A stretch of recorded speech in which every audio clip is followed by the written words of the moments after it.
ये एक hollow cylinder है, मतलब अंदर से ये सिलेंडर खोखला है, खाली है। ये एक सॉलिड सिलेंडर है, मतलब ये अंदर से भरा हुआ है। दोनों सिलेंडर्स का डायमेंशन सेम है, मतलब लंबाई जो है, लेंथ जो है और थिकनेस जो है, ये दोनों के लिए सेम है। बिल्कुल सेम डायमेंशन का दोनों सिलेंडर्स है। ये जो हिस्सा आपको दिख रहा है और ये जो हिस्सा आपको दिख रहा है, इसे इस सिलेंडर का बेस कहा जाता है, सर्कुलर बेस। चलिए हम मान लेते हैं कि ये सर्कुलर बेस जो सर्कल है, इसका रेडियस है r। तो अब आप बताइए, ये जो सर्कल है, इस सर्कल का सरकमफरेंस कितना होगा? हमें पता है कि सर्कल का सरकमफरेंस होता है 2 into pi into radius of the circle.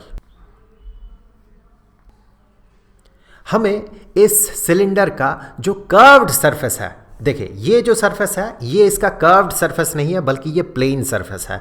ये जो सरफेस है, ये मुड़ा हुआ सरफेस, इसे कहा जाता है कर्व्ड सरफेस। सिमिलरली ये हो जाएगा इस हॉलो सिलेंडर का कर्व्ड सरफेस। हमें इस सिलेंडर का कर्व्ड सरफेस का सरफेस एरिया पता करना है, मतलब कर्व्ड सरफेस एरिया हम पता करेंगे।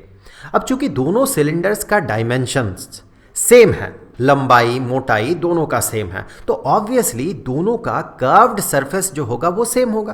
That mean curved surface area दोनों के लिए सेम होगा। तो इस सॉलिड सिलेंडर को यहां से हटा देते हैं।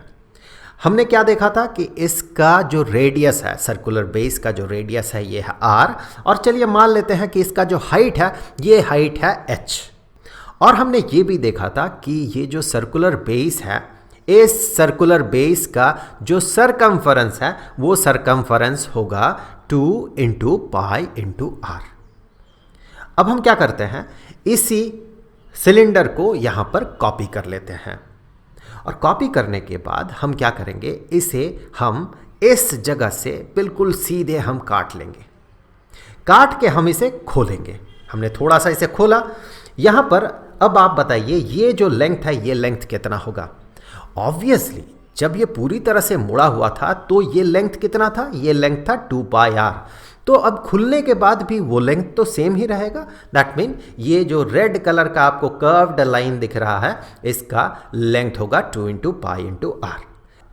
और हमने ये भी माना था कि इसका जो हाइट है, वो हाइट है h। इसे थोड़ा और खोलते हैं, थोड़ा और। इस तरह से आप खोलते जाएं तो आपको एक रेक्टेंगल मिलेगा। ये रेक्टेंगल कैसा है? इसका लेंथ है 2 पाई r और इसका ब्रेथ है h। हमें पता है कि रेक्टेंगल का एरिया होता है length into breadth. That mean इस रेक्टेंगल का जो एरिया होगा, वो एरिया होगा 2 into pi into r into h। ये हो गया इसका लेंथ और ये हो गया इस रेक्टेंगल का ब्रेथ। अब ये जो एरिया है, इस रेक्टेंगल का एरिया जो है, ऑब्वियसली इस सिलेंडर का कर्व्ड सरफेस एरिया के बराबर होगा, क्योंकि इसी कर्व्ड सरफेस को काटते हुए हमने खोला और हमें ये रेक्टेंगल मिला। तो इस तरह से हम कह सकते हैं कि एक सिलेंडर का कर्व्ड सरफेस एरिया होता है 2 पाई r h।